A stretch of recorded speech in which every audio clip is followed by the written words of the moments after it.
लगता था कि रतन टाटा पूरे जीवन भर, हमारे जीवन भर, आने वाले जीवन में हमेशा रहेंगे। मैं कहूँगा कि देश ने अपना एक रत्न खो दिया है और उनका नाम था रतन टाटा।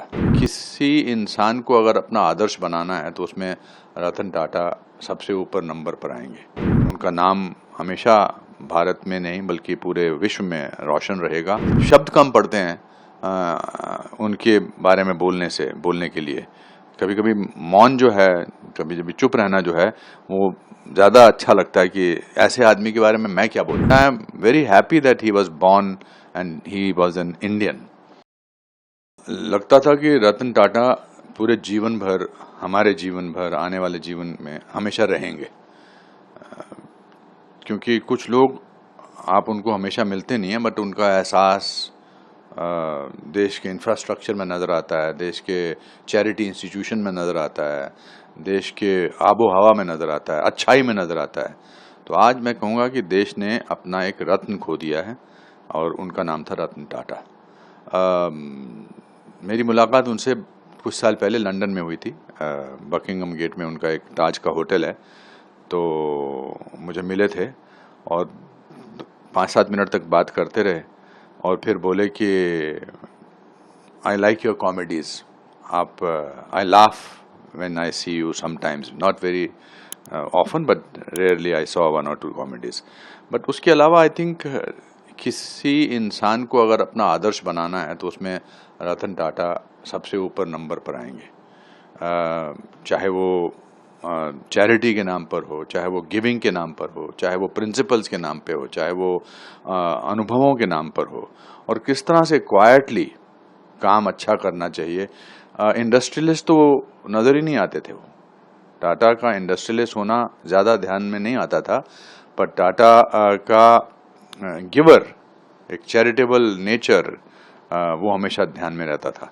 हमारे यहाँ तो मुहावरा था ना कि अपने आप को टाटा पर समझता है क्या, तो ये वैसे टाटा हैं जिनको कभी टाटा करने का दिल नहीं करेगा। बट उनकी लेगेसी अच्छाई की, गुडनेस की, चैरिटी की, प्रिंसिपल्स की, ऑथेंटिसिटी की, आई थिंक हमारे लिए एक प्रेरणात्मक स्रोत रहेगी। और उनका नाम हमेशा भारत में नहीं बल्कि पूरे विश्व में रोशन रहेगा, because he is a symbol of goodness. He is a symbol of efficiency. He is a symbol of principles. So वो याद दिलाते रहते हैं कि ये इंसान जो है ऐसा, अगर मैं 10% भी बन सकूं तो मैं अपने आप को बहुत ही खुश नसीब समझूंगा। बहुत बड़ी बड़ी कार कंपनियों के मालिक, पूरे देश में इतना इंफ्रास्ट्रक्चर उनका, और एक अचानक एक कार में, एक छोटी नैनो में रतन टाटा जी आए भी पिछले कुछ दिनों। मैंने तो उनके इतने किस्से सुने हैं कि वो अपनी गाड़ी में, छोटी गाड़ी में आते थे। कोई ऐसा उनका ऑफिस नहीं था, तो सिंप्लिसिटी, घर भी छोटा था। हाँ बिल्कुल, सिंप्लिसिटी का इससे बड़ा उदाहरण कहीं हो ही नहीं सकता है। मैं ये कहना चाहूँगा कि रतन टाटा जी ने अपनी अमीरी का एहसास तो हमें कराया ही नहीं। क्योंकि उन्होंने अपनी अमीरी का एहसास नहीं कराया, तो इसलिए हमें अपने छोटे होने का एहसास कभी नहीं हुआ। वरना Taj group of hotels, Taj properties, Taj finance, Taj ये गाड़ियाँ, कितनी सारी चीज़ें हैं। और मैंने अभी सुना है कि सबसे ज़्यादा चैरिटी में वही देते थे।